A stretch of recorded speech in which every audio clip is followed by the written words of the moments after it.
Chapter 31 बर्बाद हो गया। अनन्या ओब्रॉय ने अपनी जलती हुई गाल को थाम लिया, पूरी तरह से सदमे में। उसके खून में क्रोध दौड़ रहा था। कमरे में हर कोई उसी नाटक में व्यस्त था कि किसी ने भी दरवाजे के खुलने और एक लंबे हैंडसम आदमी के अंदर आने को नहीं देखा। लेकिन जब उसके महंगे चमड़े के जूते जमीन पर टकराए, पूरे कमरे में खामोशी फैल गई। लोगों की आंखें फैल गईं। काले 3 पीस सूट, गहरे नीले टाई और हाथ पॉकेट्स में डालकर चल रहे कोई और नहीं बल्कि शिवांश मल्होत्रा थे। उसकी गंभीर गहरी नजर ने कमरे में मौजूद सभी लोगों को डरा दिया। लोग कांपने लगे जब उसके काले, ठंडे और तीव्र काले नेत्र चारों ओर घूमे। ऐसा लग रहा था जैसे कमरे का तापमान अचानक गिर गया हो। काले फर वाले कोट में लिपटे शिवांश के कंधे राजसी लग रहे थे, जैसे कोई युद्ध के देवता।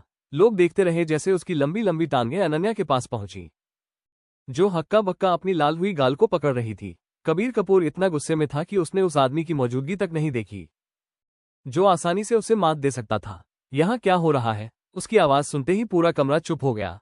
इतना सन्नाटा कि एक पंत की आवाज भी सुनाई दे रही थी। शिवांश की मर्डरस एक्सप्रेशन देखकर सभी का दिल कांप गया। शिवांश, तुम यहां हो? कबीर की आंखें आश्चर्य से चमक उठी। मैं अभी बस कुछ काम देख रहा था। इस कचरे की चिंता मत करो। उसने अनन्या को धक्का दिया और ईरा शर्मा को अपनी कमजोर कमर से पकड़ लिया। मैं तुम्हें ठीक से अपनी मंगेतर से परिचित नहीं कर सका। कबीर की आवाज बीच में ही रुक गई जब शिवांश ने उसे नजरअंदाज कर दिया, जैसे वो हवा में कोई व्यर्थ चीज हो। कुछ लोग इस शर्मनाक दृश्य पर हंस पड़े। शिवांश ने उसे पूरी तरह अनदेखा किया। हाँ, यही उसका सही जवाब था। सभी की निगाहें शिवांश पर थी और कोई भी हिलने की हिम्मत नहीं कर रहा था जब उसने अपना कोट उतारकर कांपती अनन्या के कंधों पर डाल दिया। अनन्या कांपती हुई कोट के नीचे कुछ पल के लिए थिथक गई। उसने सिर उठाया और देखा कि शिवांश सीधे उसे घूर रहा था। अन्य लोग अगर उसके काले तीव्र नजरों में देखते तो शायद पन्ना बन जाते, लेकिन अनन्या उसकी नजरों में खो गई। वो कंफ्यूज थी इस गर्माहट और बिजली जैसी महसूस से। शिवांश, तुम यहाँ क्या कर रहे हो? उसने अपनी गर्दन उसके कोट के करीब झुकाकर पूछा। मैं तुम्हारा डेट हूँ। उसकी आवाज इतनी गहरी और स्मूथ थी जैसे उसने हमेशा याद रखा हो। मेरा डेट? मुझे लगा अभय मेरा डेट होगा। अनन्या ने भौहें चढ़ाई। सबके चौंकते हुए चेहरे उसे दिखाई दिए। शिवांश उसका पहला डेट नहीं था। अभय के बजाय यहाँ वो तो लड़कियां मरती हैं ऐसी मौके के लिए। क्या तुम अभय चाहती हो? शिवांश की होठों पर पतली रेखा थी। अनन्या ने सिर झुकाया। नहीं, कोई फर्क नहीं पड़ता। उसने आह भरी। शिवांश ने उसे देखा। उसके चेहरे पर शराब और लाल धब्बे के बावजूद वो अभी भी उसे खूबसूरत लगा। क्या हुआ? अनन्या ने उसके गहरी नजर का ध्यान खींचते हुए पूछा। चलो तुम्हें साफ करते हैं। उसने अपनी बाह को उसके चारों ओर लपेटा और बाथरूम की ओर बढ़ाया। अनन्या ने सिर हिलाया। नहीं, मैं घर जाना चाहती हूँ, उसने धीरे से कहा। इस सफिकेटिंग बैंक्वेट में और रुकना नहीं चाहती थी। पहले साफ हो जाओ, फिर मैं तुम्हें घर ले जाऊंगा, उसने धीरे से आश्वासन दिया। शराब खून जैसी दिख रही है, इसे धोना पड़ेगा। शिवांश ने अपना हैंडकरची लिया और शराब की कुछ बूंदें पोंछी। अनन्या ने अपनी रूइन ड्रेस को देखा। धब्बे गहरे बैंगनी रंग के थे। ये बर्बाद हो गया, उसने धीरे से कहा। ये अगली ड्रेस है वैसे भी, शिवांश ने जोर से कहा, ताकि ईरा और भीड़ सुन सके। भीड़ ने उसकी बात को मान लिया। तुरंत सभी ने ईरा की ओर पीठ कर ली। ड्रेस बहुत ज्यादा फ्लैशी है, उसकी बॉडी पर फिट नहीं है। वो एक खड़ा आयत लग रही है। क्या टैकी ड्रेस है। साफ है ये न्यू मनी है। ईरा शर्मा ब्लश हुई और अपनी बाहें गले में लपेट ली। कबीर ने अपना जैकेट उतारकर उसके कंधों पर डाल दिया। तुम ठीक लग रही हो, चिंता मत करो, उसने कहा। लेकिन उसकी बात ईरा की सेल्फ कॉन्शियस थॉट्स को नहीं रोक सकी। कबीर शिवांश की शक्ति से इतने वैरी थे कि उसके खिलाफ कुछ नहीं कह सके। शिवांश ने लोगों की गॉसिप को इग्नोर किया। उसकी पूरी फोकस अनन्या पर थी। तुमने मेरी दी हुई नेकलेस क्यों नहीं पहनी? उसने पूछा। अनन्या ने उसे परप्लेक्स्ड एक्सप्रेशन में देखा। मैं सोचना चाहती थी कि नेकलेस वापस कर दूं, उसने धीरे से कहा, बाथरूम की ओर बढ़ते हुए। लेकिन उसने उसकी कलाई पकड़ ली।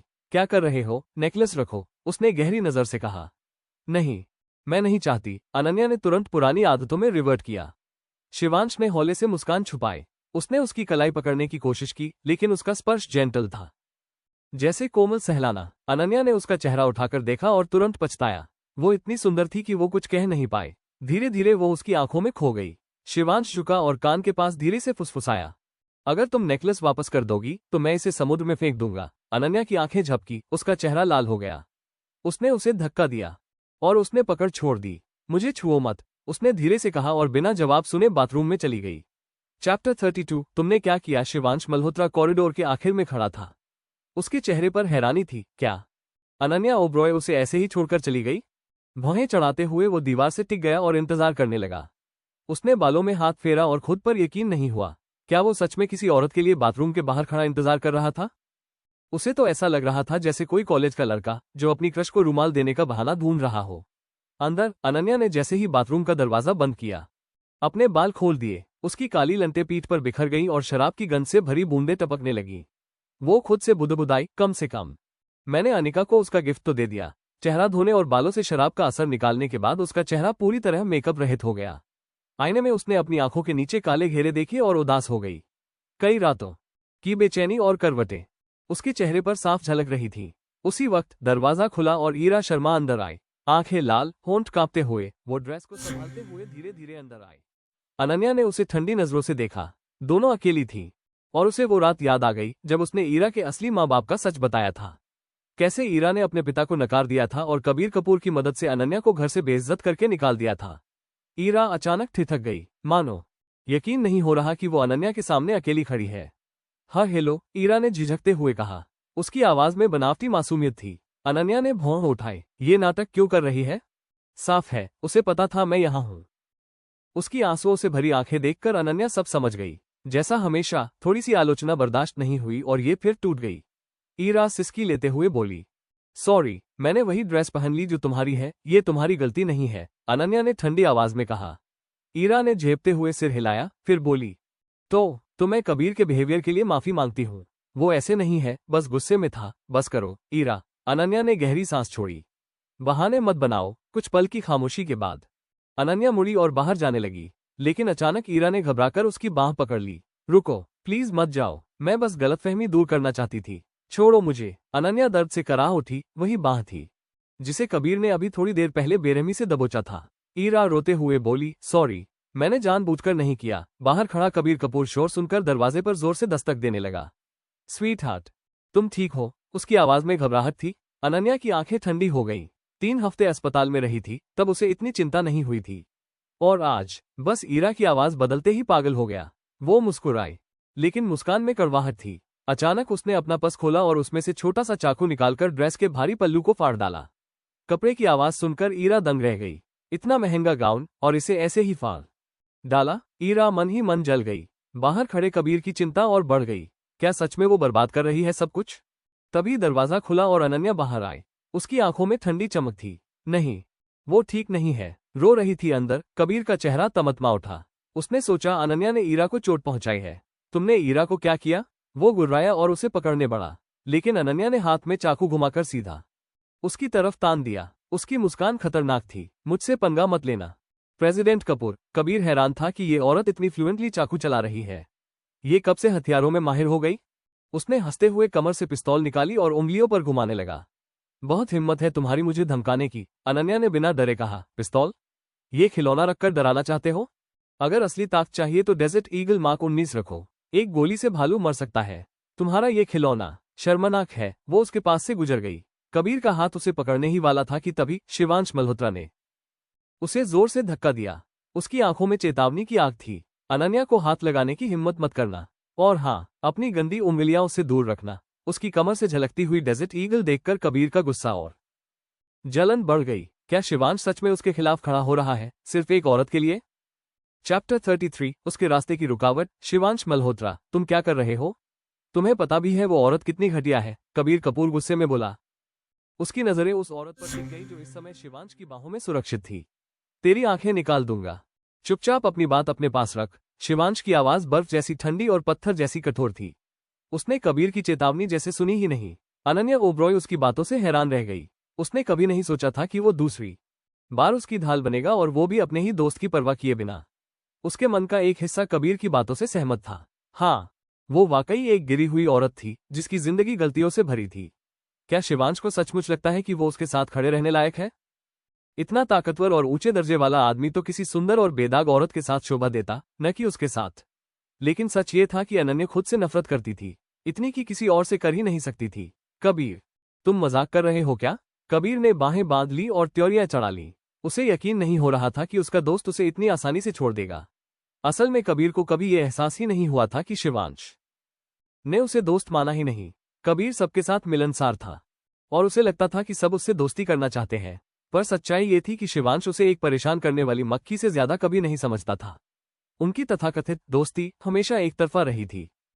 क्या मैंने हकलाया? शिवांश की आवाज में धमकी थी। कबीर ने उसकी ठंडी लहजे पर दांत भींच लिए।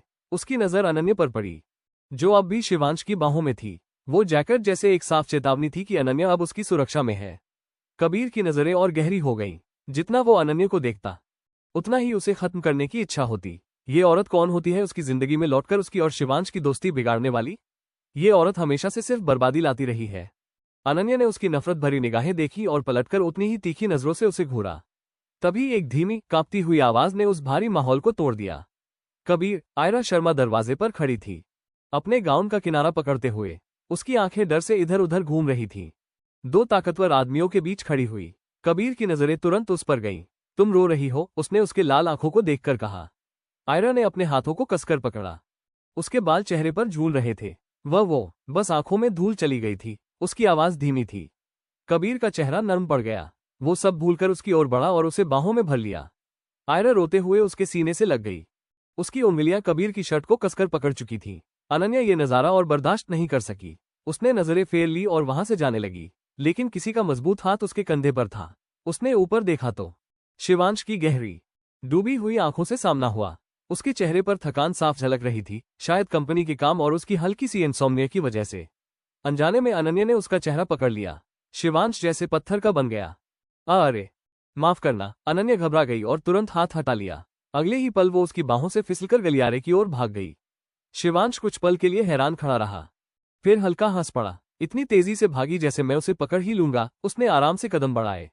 वैसे भी अनन्या उससे बहुत दूर नहीं भाग सकती थी। उसकी टांगें लंबी थी और वो हील्स में लड़खड़ाते हुए चल रही थी। तभी उसकी नजर अनन्या के फटे हुए गाउन पर गई। उसकी आंखें गहरी और गुस्से से भर गईं। ये किसने किया उसके साथ? आयरा। शिवांश ने पीछे मुड़कर देखा।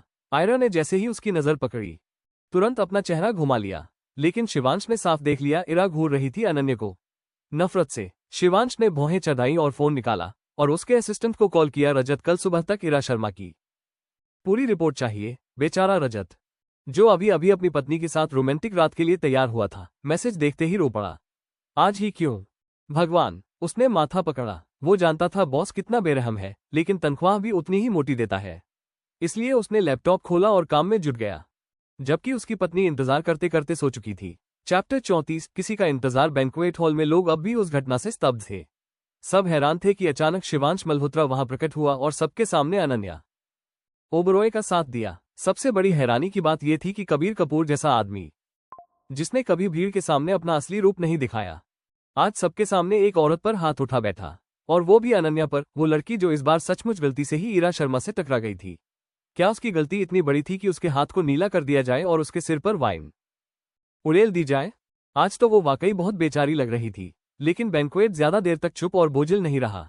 जैसे ही लोगों को समझ आया कि अब मुफ्त तमाशा खत्म हो चुका है, सबने जल्दी जल्दी फिर से आपस में घुलना मिलना शुरू कर दिया।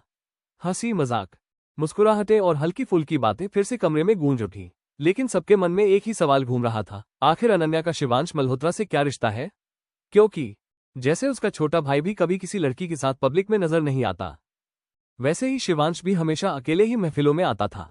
आखिरी बार उसने किसी लड़की का हाथ थामा था तो वो थी रिया मल्होत्रा। लेकिन सबको बाद में पता चल गया कि वो तो सिर्फ अपनी बहन को रेड कारपेट पर प्रोटेक्ट करने के लिए आया था। दूसरी तरफ सविता ओबरॉय गुस्से से भर उठी। ये लड़की तो हर बार किसी न किसी अमीर आदमी का सहारा ले लेती है, पहले कबीर कपूर और अब शिवांश मल्होत्रा। आखिर हमारी छोटी बेटी की किस्मत इतनी खराब क्यों है कि उसे ऐसे दोस्त नहीं मिलते? उसने अपने पति अखिलेश ओबरॉय की तरफ देखा। जी, आपने देखा, चुप रहो, मैं सोच रहा हूं। अखिलेश ने हाथ उठाकर उसे चुप कराया। वो गहरी सोच में डूबा था। क्या अनन्या और शिवांश सचमुच कपल है? अगर ये सच हुआ तो ये रिश्ता उनकी फैमिली के लिए अपार फायदे ला सकता था। कम से कम पहली बार उनकी बेकार और गुस्सैल बड़ी बेटी किसी काम की साबित होगी।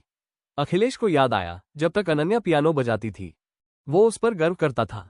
उसने उसकी ट्रेनिंग पर खूब पैसे उड़ाए थे, सर्वश्रेष्ठ कॉन्सर्ट हॉल बुक कराए, रिश्तेदारों और बिजनेस पार्टनर से शेखी बघारी। लेकिन जब अनन्या ने अचानक पियानो छोड़ने का फैसला किया, उसी दिन से उसके लिए सम्मान भी खत्म हो गया। जब वो समाज में बदनाम हुई और ब्लैकलिस्टेड हो गई, सबसे पहले उसी के पिता ने उसका साथ छोड़ा। लोगों के सामने उसने उसे बेकार और अपशगुनी बेटी कहकर नकार दिया। अखिलेश एक पुरानी सोच वाला आदमी था। उसके अनुसार औरतों को बिजनेस में नहीं बल्कि सिर्फ कलाओं में महारत हासिल करनी चाहिए। इसी बीच उसकी छोटी बेटी अनिका ओबरॉय चमक रही थी, सफेद गाउन में सजी संवरी। उसकी हंसी और बातचीत से पूरा हॉल रोशन हो रहा था। उसके चारों तरफ कई बड़े लोग और युवा लड़के खड़े होकर उससे मंत्रमुग्ध होकर बातें कर रहे थे। अखिलेश को ये देखकर संतोष हुआ, यही है असली बेटी, जो परिवार का नाम रोशन करे। इसी बीच अनिका बार बार बाथरूम वाली गलियारे की तरफ देख रही थी। उसकी मुस्कान बनी हुई थी, लेकिन आंखों में एक छिपा हुआ इंतजार साफ झलक रहा था, मानो वो किसी खास के आने का इंतजार कर रही हो। चैप्टर 35। पेंटर्स को भी पागल कर दे। रात गहरी थी। चांद अपनी पूरी चमक में आसमान पर टंगा हुआ था और तारे मानो किसी कैनवस पर बिखरे मोती लग रहे हों। ठंडी हवाएं लगातार बह रही थी और उसी ठंडी हवा के बीच खड़ी थी अनन्या ओबरॉय। उसके चेहरे पर थकान साफ झलक रही थी, आंखों के नीचे गहरे घेरे, होठों की हल्की पीली आभा और कंधों से उतरती उसकी फटी हुई ड्रेस, मानो कोई टूटी हुई देवी धरती पर आ गिरी हो। उसकी सांसें छोटी छोटी आ रही थीं। उसने हाथ अपने पेट के चारों ओर बांध लिए थे, जैसे खुद को ठंड से बचाने की कोशिश कर रही हो, लेकिन उसकी आंखें बंद थीं। चेहरा ऊपर उठाए वो आसमान की ओर देख रही थी, चांद और तारों के बीच अपने अकेलेपन को खोजने की कोशिश करती हुई। कुछ ही दूरी पर अंधेरे की छाया में खड़ा था शिवांश मल्होत्रा। उसकी आंखें अनन्या से हट ही नहीं रही थीं। वो, जिसे लोग हमेशा ठंडी निगाहों वाला और बर्फ जैसा सख्त कहते थे, इस वक्त किसी और ही दुनिया में खोया हुआ था। उसने सोचा, इतनी खूबसूरती, इतनी नाजुकता और फिर भी इतना दर्द। ये दृश्य किसी पेंटिंग जैसा है।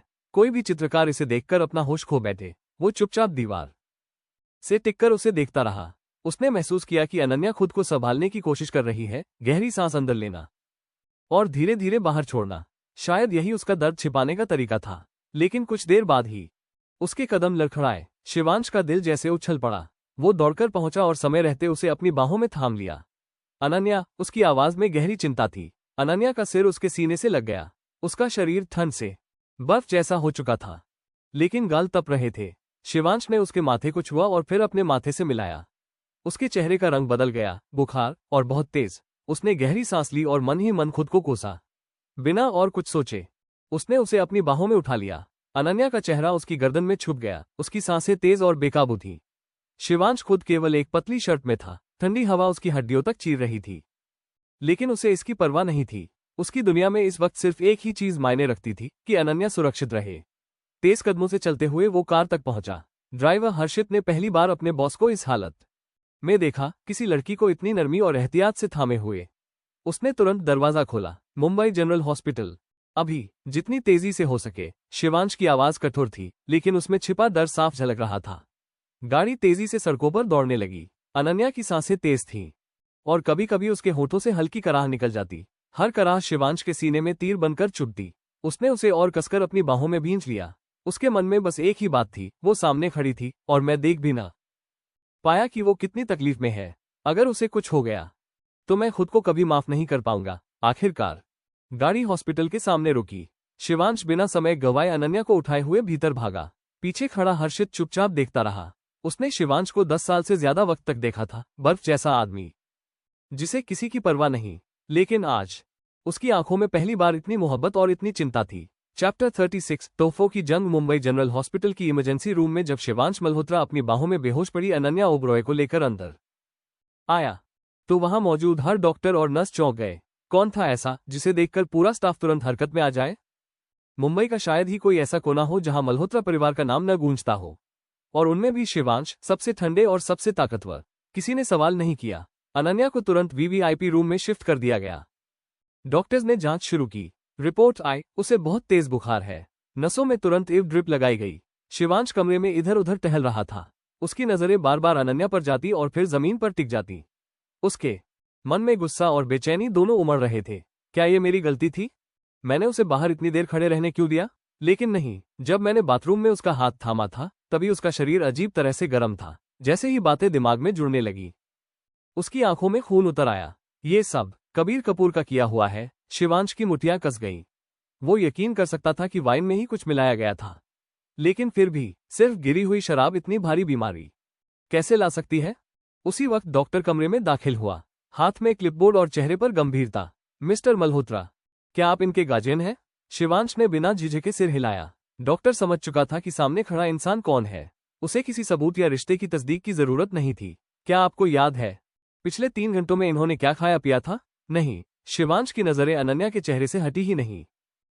डॉक्टर ने भौहें सिकोड़ ली। उनके शरीर में एक अज्ञात ड्रग और बैक्टीरिया पाए गए हैं। ये दोनों मिलकर शरीर की इम्यूनिटी को तोड़ते हैं। ये बेहद खतरनाक कॉम्बिनेशन है।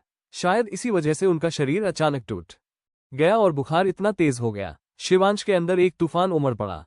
जहर। अनन्या को जहर दिया गया, और वो भी उसकी बहन की बर्थडे पार्टी में। उसकी सांसें भारी हो गईं, लेकिन अब खतरा टल चुका है। दवा शरीर से बाहर निकाली जा चुकी है। उन्हें 2 दिन लगातार एव और आराम की जरूरत है। 3 दिन में पूरी तरह ठीक हो जाएंगी। डॉक्टर ने जाते जाते उसकी ओर देखा। वीवीआईपी कमरे की एक रात का खर्च हजारों में था, लेकिन शिवांश की आंख नहीं झपकी। उसके लिए अनन्या की जान सबसे कीमती थी। जैसे ही डॉक्टर बाहर गया, शिवांश ने अपना फोन निकाला। उसने सीधे आदित्य गुप्ता, अपने सबसे भरोसेमंद आदमी, को मैसेज किया, सिक्योरिटी कैमरे चेक करो, देखो किसने अनन्या की ड्रिंक में कुछ मिलाया। नीली ड्रेस पहने लड़की, पूरी रिपोर्ट चाहिए। आदित्य ने मैसेज पढ़ा और सिर पकड़ लिया। उसे पता था कि अब पूरी रात नींद हराम होने वाली है। शिवांश ने फोन साइड में रखा और सोफे पर बैठ गया। उसकी नजर अनन्या पर टिकी रही। उसका मन उलझन में था। आखिर क्यों? मैं उसकी इतनी परवाह क्यों कर रहा हूं? वो औरत तो हमेशा मुझे ताने देती है, गुस्सा दिलाती है, फिर भी जब वो सामने होती है सब बदल जाता है। वो मुझे एक तोहफा देती है और मैं जवाब में उसे बेहतर देने की कोशिश करता हूं। ये अजीब सी जंग, मैं हार नहीं सकता। उसके होठों पर हल्की मुस्कान आई और फिर खुद ही गुस्से से फीकी पड़ गई। उसे याद आया, अनन्या ने उसकी जान बचाई थी, और उसने क्या किया? एक चेक फेंक दिया, जैसे वो कोई मामूली औरत हो। अब तो हिसाब और बड़ा हो गया था, एक जिंदगी का कर्ज, और साथ ही तोहफों की जंग जीतने का चैलेंज। शिवांश ने अनन्या को देखा। उसका चेहरा शांत था, लेकिन माथे पर पसीना अब भी चमक रहा था। उसके मन में कसम बन चुकी थी, जिसने भी ये किया है, मैं उसे ढूंढकर रहूंगा। और अनन्या, अब की बार जो तोहफा मैं दूंगा, वो ऐसा होगा जिसे कोई लौटा न सके। चैप्टर 37, शादी में कितने दिन बचे हैं? धीरे धीरे अनन्या ओबरॉय ने आंखें खोली। उसका पूरा शरीर दर्द से कराह उठा। बड़ी मुश्किल से वो बैठने की कोशिश करने लगी। चारों तरफ नजर दौड़ाई तो हैरान रह गई। यह कोई साधारण कमरा नहीं था। ये तो बेहद आलीशान और शानदार हॉस्पिटल का वीवीआईपी रूम था, जो आम कमरों से 2 गुना बड़ा था। उसकी नजर एव ड्रिप और बगल में लगी मशीनों पर गई। मैं यहाँ क्या कर रही हूँ? उसने खुद से सवाल किया। उसे जरा भी याद नहीं था कि वो कितनी देर तक बेहोश रही। कमरा बिल्कुल खाली था। पर्दे खींचे हुए थे और सुबह की तेज धूप भीतर आ रही थी। अनन्या ने लंबी सांस ली और नजरें अपने पर्स को ढूंढने लगी। जब पर्स नाइट स्टैंड पर रखा दिखा तो उसके चेहरे पर हल्की मुस्कान आई। उसने हाथ बढ़ाकर पकड़ने की कोशिश की, मगर छोटे हाथ पर्स तक पहुंच ही नहीं पाए। थककर वो बच्चे की तरह मुंह फुलाकर बैठ गई। बेवकूफ हो तुम, बटन दबा देती तो नज़ आ जाती। दरवाजे पर खड़े शिवांश मल्होत्रा की गहरी आवाज गूंजी। अनन्या चौंक पड़ी। उसकी आंखें फैल गईं। ये शैतान यहाँ, और इसे मेरे कमरे तक किसने पहुंचाया? शिवांश अंदर आया, हाथ में खाना लिए। क्या देख रही हो ऐसे? तस्वीर खींच लो, ज्यादा देर तक याद रहेगी, उसने हल्की मुस्कान के साथ कहा। तुम यहाँ क्या कर रहे हो? अनन्या ने हाथ बांधकर सख्ती से पूछा। और क्यों नहीं आऊं? उसने सहजता से जवाब दिया। अनन्या ने आंखें तिरछी की। हम तो दोस्त भी नहीं, परिचित तक नहीं। शिवांश उसके पास आकर ठहर गया। उसके शब्दों ने उसे पल भर के लिए सोच में डाल दिया। सच ही तो था, वे ना दोस्त थे, नहीं सही मायनों में अजनबी। हम दोस्त नहीं हैं, उसने साफ कहा और टेबल पर रखा खाना खोलने लगा। अनन्या हैरान रह गई जब उसने छोटा सा टेबल सीधे उसकी गोद पर रख दिया ताकि वो बिस्तर पर ही खा सके। गर्मा गर्म सूप, सब्जियों का हेल्दी खाना, सब उसके सामने सज चुका था। उसने सोचा, ये आदमी इतना नर्मदिल भी हो सकता है? यही तो है जिसने मुझे हमेशा डांटा, ताना मारा। शिवांश ने हाथ में रखी एक मैगजीन उसकी ओर बढ़ाई। वैसे अखबारों और टैब्लॉइड्स के मुताबिक तो हम दोनों एक परफेक्ट कपल है, जो आधी रात को साथ भाग निकले। क्या? अनन्या ने झटके से मैगजीन उठाई। उसका दिल धक से रह गया। पहले ही पन्ने पर उसकी और शिवांश की तस्वीर थी, वो तस्वीर जब वो उसे बाहों में उठाकर हॉस्पिटल लाया था। तस्वीरें पूरे मीडिया में छपी थीं। शीर्षक चुपते हुए थे, क्या बिजनेस टाइकून शिवांश मल्होत्रा की गर्लफ्रेंड है अनन्या? Breaking news. शिवांश मल्होत्रा ने ओबरॉय परिवार की बेटी को बाहों में उठाकर अस्पताल पहुंचाया। लड़कियों से दूरी रखने वाले शिवांश अपनी प्रेमिका के साथ नजदीकियों में नजर आए। शादी में अब कितने दिन बचे हैं? अनन्या की आंखें चौड़ी हो गईं। उसने राहत की सांस तब ली जब देखा कि उसका नाम खुलकर कहीं नहीं लिखा था। लेकिन वो जानती थी, अगर यह खबर उसके दादाजी और माता पिता तक पहुंची तो घर में भूचाल आ जाएगा। अरे, मैं पढ़ रही थी, अनन्या ने नाराजगी से कहा। जब शिवांश ने बड़ी सहजता से मैगजीन उसके हाथ से निकाल ली। उसकी नाराजगी देखकर शिवांश हंस पड़ा। खाना खाओ, उसने इशारा किया। मैं 3 दिन से सो रही थी, अनन्या हड़बड़ाए। हाँ, शिवांश ने गंभीरता से कहा। ओह नहीं, मैंने दादाजी को कॉल भी नहीं किया। उसने पर्स की तरफ हाथ बढ़ाया। पहले खाना, शिवांश ने सख्ती से कहा और उसके हाथ में फोन की जगह चॉपस्टिक्स थमा दिए। लेकिन नहीं, पहले खाना, उसकी आवाज में इतना अधिकार था कि अनन्या चुप हो गई। मजबूरी में उसने चम्मच उठाई और धीरे धीरे खाने लगी। शिवांश की आंखें उसके हर निवाले पर थीं। जैसे ही उसने सही से खाना शुरू किया, उसके चेहरे की सख्ती ढीली पड़ गई। वो कुर्सी पर बैठा, पैर पर पैर चढ़ाए, कुर्सी की टेक से टिककर। उसकी ठंडी शख्सियत, उसकी नजरों की गहराई और झूमर की रोशनी ने उसे फिर से वही डायमंड किंग बना दिया। लेकिन इस बार उसकी आंखों में सिर्फ एक ही चीज थी, अनन्या की चिंता। चैप्टर 38। गलत नंबर मिला दिया। जब शिवांश मल्होत्रा बाहर बिजनेस कॉल लेने गया, अनन्या ने अपना खाना खत्म किया। उसने फोन उठाया और उसका दिल उछलकर गले में आ गया। दर्जनों मिस्ड कॉल्स। एक तरफ उसके दादाजी जोरावर ओबरॉय की कॉल्स और दूसरी ओर रिया मल्होत्रा की। हे भगवान, दादाजी तो अब सोच रहे होंगे कि मैं कहीं किडनैप होकर मर गई हूं और रिया तो पागल होकर मुझे ढूंढ रही होगी। अनन्या का गला सूख गया। उसे अच्छी तरह पता था कि दादाजी कोई साधारण इंसान नहीं थे। उनकी निजी जांच टीम ने यकीनन सारी बातें उन्हें बता दी होंगी, खासतौर पर वो वाइन वाली घटना जो बैंक्वेट में हुई थी। कांपते हाथों से उसने दादाजी का नंबर डायल किया। पहली ही घंटी पर कॉल उठ गया। लेकिन अजीब बात यह थी, लाइन पर खामोशी थी। दादाजी, आप सुन रहे हैं ना? अनन्या ने धीरे से कहा और बिस्तर पर हल्का सा सरक कर आराम से बैठ गई। उसे मालूम था अब उसे बहुत सुननी पड़ेगी। लेकिन दूसरी तरफ से वही ठंडी नपी तुली आवाज आई, ओह, मेरे तो कोई पोती नहीं है। अनन्या ने होंठ काटे। ओह, फिर से उनका नखरा। माफ कीजिए सर, लगता है मैंने गलत नंबर मिला दिया। बोल, जोरावर ओबरॉय ने बीच में ही रोका। उनकी आवाज गुस्से से भरी थी, लेकिन होठों पर हल्की सी मुस्कान दबाने की कोशिश भी। 3 दिन तक उनकी नजरों से अनन्या गायब रही थी। मीडिया में अजीब अजीब सुर्खियां छप चुकी थीं। उनका पूरा माथा चिंता से झुर्रियों से भर गया था और सबसे बढ़कर उनकी निजी टीम भी उसे ढूंढने में नाकाम रही थी। दादाजी, आपने वो हेडलाइंस देखी? अनन्या ने हिचकते हुए पूछा। अगर तुम उस बेवकूफ अफवाह की बात कर रही हो जिसमें तुम्हें उस मल्होत्रा खानदान के लड़के, क्या नाम था उसका, के साथ जोड़ा जा रहा है, तो हाँ, मैंने सब देखा। उनकी आवाज चुभती हुई थी। पास खड़े मानव राव, जोरावर के निजी सचिव, ने मन ही मन सिर हिलाया। साहब का गुस्सा अब शिवांश मल्होत्रा तक पहुंचने वाला है। दादाजी, उसका नाम शिवांश है और आप गलत भी नहीं है। हाँ हाँ, अनन्या ने हकलाते हुए जवाब दिया। कुछ पल खामोशी छाई रही। फिर जोरावर ने गहरी सांस छोड़ी। पूरी बात शुरू से सुनना चाहता हूँ। अनन्या ने धीरे धीरे सब बताया। रिया का हॉस्पिटल से किया हुआ कॉल, ब्लड डोनेशन, तोहफों की जंग, पार्टी में वाइन डालने की घटना और कैसे आखिरी पल पर शिवांश ने आकर उसे बचाया और फिर अचानक वो बेहोश हो गई। जैसे ही कहानी पूरी हुई, दादाजी के चेहरे पर गहरा अंधेरा छा गया। उनकी आंखों में आंधी उमड़ रही थी। उस घटिया जहेंग, मतलब उस कबीर कपूर ने ये सब किया? जोरावर गुस्से में दहाड़े और उनके हाथ की जोरदार चोट से मेज पर दरार आ गई। मनोहर राव चौंक गए, लेकिन जोरावर को चोट का एहसास तक न हुआ। उनके गुस्से ने दर्द को भी कुचल दिया।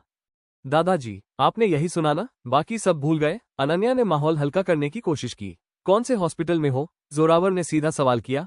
First hospital, VVIP ward, Ananya धीरे से बोली। तभी दरवाजा खुला और शिवांश भीतर आया। उसने सबसे पहले प्लेट देखी कि खाना पूरा हुआ या नहीं, फिर हल्के से सिर हिलाया। अच्छी लड़की, उसने अनन्या के सिर पर हाथ रखते हुए कहा।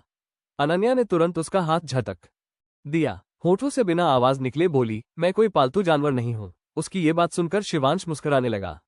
फर्स्ट हॉस्पिटल, वीवीआईपी वार्ड, यानी ये सब उस मल्होत्रा के लड़के की वजह से है। जोरावर ने आंखें सिकोड़ते हुए मनोहर को इशारा किया। मनोहर तुरंत गाड़ी तैयार करने निकल गए। अनन्या ने हंसते हुए कहा, दादाजी, उसका नाम शिवांश है और आप जानबूझकर गलत बोल रहे हैं। शिवांश की नजर उस पर टिक गई, लेकिन अनन्या ने उसकी परवाह नहीं की और पूरी तवज्जो दादाजी पर लगाई। मुझे उसका नाम क्या करना है? जोरावर बुदबुदाए। अनन्या खिलखिलाकर हंस पड़ी। उसका दिल जानता था, चाहे शिवांश की कंपनी ने ओबरॉय कॉर्पोरेशन को डूबने से बचाया हो, लेकिन उसके दादाजी के लिए उनकी पोती से ज्यादा कोई मायने नहीं रखता था। चैप्टर 39। खास पर्व। दादाजी को आश्वासन देकर कि अब वो ठीक है, अनन्या ओबरॉय ने फोन काट दिया। उसे बिल्कुल भी अंदाजा नहीं था कि दादाजी जोरावर ओबरॉय उसी वक्त अस्पताल की ओर रवाना हो चुके हैं। जैसे ही नज़ ड्रिप बदलने आए, अनन्या ने हाथ बढ़ाकर उसे रोक लिया। क्या मैं अभी डिस्चार्ज हो सकती हूँ? उसने मुस्कुराकर पूछा। नज ने हैरानी से उसकी ओर देखा। आपके गार्जियन ने साफ आदेश दिया है कि 3 डॉक्टरों की रिपोर्ट के बिना आप यहां से नहीं जा सकती। अनन्या की भान सिकुड़ी। गार्जियन? मैं 18 साल से बड़ी हूँ, मुझे गार्जियन की क्या जरूरत? नज ने कागज पलटते हुए जवाब दिया। गार्जियन मतलब वो शख्स जिन्होंने आपका पूरा बिल और इलाज संभाला है। उन्होंने अपना नाम आपके बॉयफ्रेंड के रूप में लिखा है। अनन्या का मुंह खुला का खुला रह गया। क्या बॉयफ्रेंड? ये तो गलती है। उसने हंसकर टालने की कोशिश की, मगर नज गंभीर थी। नहीं मैडम, रजिस्ट्रेशन में यही दर्ज है। और क्या इसमें कोई समस्या है? नर्स के चेहरे पर झुंझलाहट थी। इतना बड़ा आदमी खुद को तुम्हारा प्रेमी बता रहा है और तुम्हें गर्व नहीं हो रहा? अनन्या ने धीरे से कहा, ये गलत है। अगर पैसों की बात है तो मैं खुद पेमेंट कर दूंगी, सोचने की भी जरूरत नहीं। दरवाजे से गहरी और तेज आवाज आई। शिवांश मल्होत्रा अंदर आया, हाथ जेब में डाले, चाल में ठसक जैसे कोई स्थानीय दबंग। मगर उसके हर कदम में वो शान और खतरनाक आकर्षण था जो उसे किसी भी भीड़ से अलग कर देता। गहरे नीले सूट में, बिखरे बालों के साथ, वो मानो किसी मैगजीन से उतरकर आया हो। अनन्या ने गुस्से से उसकी तरफ देखा और झटके में अपनी सुई खुद ही खींच निकाली। खून की हल्की धार निकल आई। उसने टिश्यू उठाकर हाथ दबा लिया। शिवांश की आंखें तपने लगीं। पागल हो गई हो क्या? मरने का शौक है? वो फुसफुसाया, उसकी आवाज में खौलता गुस्सा था, मगर उसके हाथों में नरमी। उसने अनन्या का हाथ थामा और जल्दी से पट्टी लगाई। मुझे मत छुओ, अनन्या ने छुड़ाने की कोशिश की, लेकिन उसकी पकड़ और कस गई। ठीक से दबाओगी नहीं तो खून रुकेगा नहीं, उसने उसके हाथ पर दबाव डालते हुए कहा। अनन्या की नजर उसके हाथ पर पड़ी। महंगी फिलिपे पाटेक घड़ी चमक रही थी। उसका दिल उलझन में डूब गया। वो मेरे लिए इतना क्यों कर रहा है? नफरत नहीं करता क्या मुझसे? तभी शिवांश ने धीमी आवाज में कहा, मुझे तुम्हारा दिया हुआ तोहफा। वो घड़ी बहुत पसंद आई। अनन्या का गला सूख गया। उम्मीद है तुम्हें मेरे तोहफे भी पसंद आए होंगे। उसकी निगाहें उसके पस पर टिकी थीं। अनन्या ने हिम्मत जुटाई, वो सब बहुत अच्छे थे, लेकिन मैं उन्हें रख नहीं सकती। प्लीज वापस ले लो। उसकी आंखें एकदम गहरी और ठंडी हो गईं। कमरे में सन्नाटा छा गया। अनन्या घबराई कि कहीं उसने गलत समझ लिया हो। लेकिन तुम्हें मेरे तोहफे वापस करने की जरूरत नहीं है। मैं वैसे ही, तुम मुझे दिए हुए तोहफे वापस नहीं करोगी। शिवांश की आवाज में लोहे सा आदेश था। क्यों नहीं? अनन्या ने तमतमाकर पूछा। उसकी नजरें पास रखे गुलदस्ते पर पड़ी। फूल इतने कीमती थे जैसे किसी कलाकार ने खुद हाथों से सजाए हों। मैं इतनी कीमती चीज की हकदार नहीं हूं। तोहफा लौटाना बदतमीजी है, शिवांश ने धीमे से कहा और उसके हाथ की पट्टी जांचने लगा। कोई खून नहीं रिस रहा था। उसके होठों पर हल्की सी तसल्ली की मुस्कान आए। तो क्या तोहफा ठूसकर देना तहजीब कहलाता है? अनन्या ने पलटकर कहा। उसकी आवाज में झुंझलाहट थी, मगर अंदर कहीं दिल के किसी कोने में अजीब सी गर्माहट फैल रही थी। वो हैरान थी। ये वही आदमी है जिसने मुझे पैसे फेंककर अपमानित किया था। फिर आज ये इतनी परवाह क्यों कर रहा है? मुझे ये खास बर्ताव क्यों दे रहा है? और शिवांश बस उसे देख रहा था, जैसे वो अब उसकी दुनिया का सबसे अहम हिस्सा बन चुकी हो। चैप्टर 40 लालची। अगर तोहफा सही इरादों से दिया गया हो तो इसमें कोई बुराई नहीं है, शिवांश ने अपनी बाहें क्रॉस करते हुए कहा। क्यों अनन्या इतनी जिद्दी थी? क्या महिलाओं को तोहफे पसंद नहीं आते, खासकर महंगे और शानदार तोहफे? तुम मुझसे इतनी अच्छे क्यों हो? मुझे लगा तुम मुझसे नफरत करते हो, अनन्या ने हैरान होकर पूछा। ये सुनकर शिवांश भी चौंक गया। उसने खुद को भ्रमित महसूस किया। वो सही कह रही थी। वो उसके प्रति इतना अच्छा क्यों व्यवहार कर रहा था? ये सोचकर उसे उलझन हुई। मैं तुमसे नफरत नहीं करता। अनन्या के पास कोई जवाब नहीं था। वो उसकी आंखों में देखकर जान सकी कि वो सच बोल रहा था। लेकिन मैं करती हूँ, उसने धीरे से कहा और अपने पीछे मुड़कर अपनी चीजें ठीक करने लगी। शिवांश उसके शब्दों से स्तब्ध रह गया। क्या वो उससे नफरत करती थी? क्यों? वो उसके प्रति इतना संवेदनशील और सुरक्षात्मक रहा था कि लोग उसे अनन्या का प्रेमी समझ बैठे थे। कई लड़कियां जो उसके पास आती, अनन्या की जगह पाने के लिए मर जाती।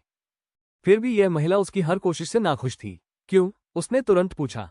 ये शब्द अपने आप निकल गया। उसने खुद को शाप दिया कि उसने इतना आग्रहपूर्ण और जरूरतमंद आवाज क्यों निकाली। क्यों क्या? अनन्या ने उसका चेहरा देखकर पूछा। तुम मुझसे नफरत क्यों करती हो? अनन्या ने आह भरी। क्योंकि भले ही मैंने तुम्हारी जान बचाई, फिर भी तुम मुझे भयानक इंसान समझते हो। तुम सोचते हो कि मैं सिर्फ तुम्हारे पैसे के पीछे लगी हूं, और शायद अभी भी यही सोचते हो। तुम मुझे महंगे तोहफे देते रहते हो, जो मुझे चाहिए ही नहीं। लेकिन हमारी हालिया मुलाकात खराब नहीं थी, शिवांश ने बीच में कहा। उसे उसके शब्दों से खटक रही थी।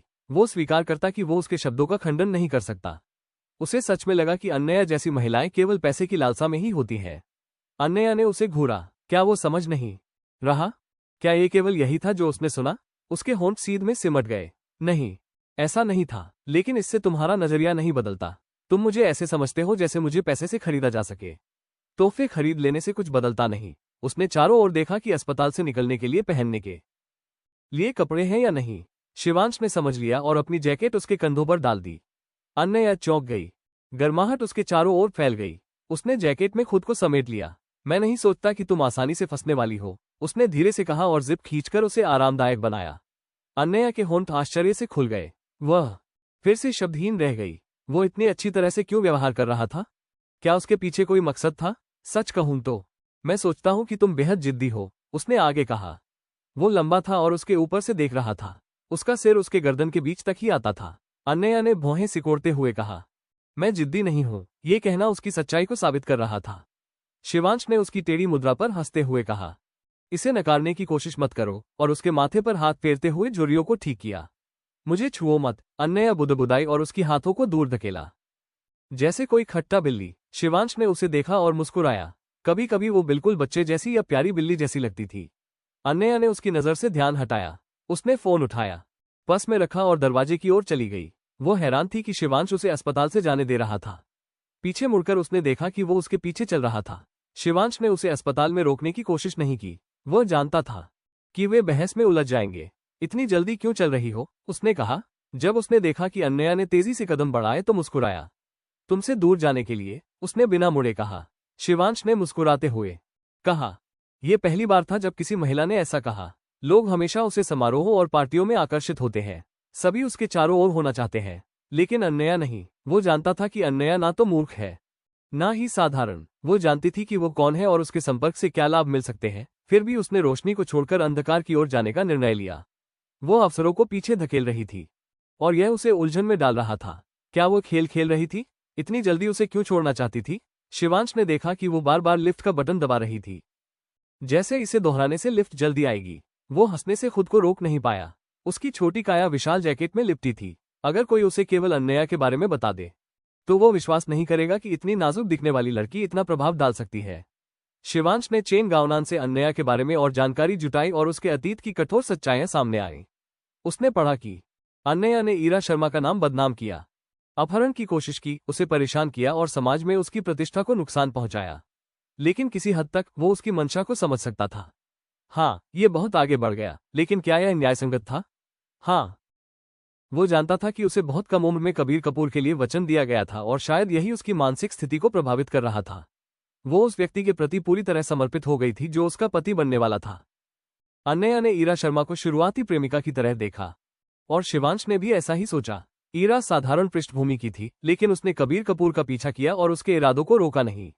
अगर शिवांश अन्नया की जगह होता तो शायद वही करता। नहीं, वो इससे भी बदतर करता। शिवांश ने ईरा को एक शर्मनाक और बिना नैतिकता वाली महिला के रूप में देखा, और उसके लिए वो हमेशा ऐसी ही रहेगी। अगर आपको ये कहानी पसंद आ रही है तो कृपया चैनल को सब्सक्राइब करें और ज्यादा से ज्यादा स्टोरी को शेयर करें। कहानी को लाइक देना मत भूलना। कहानी सुनने के लिए धन्यवाद।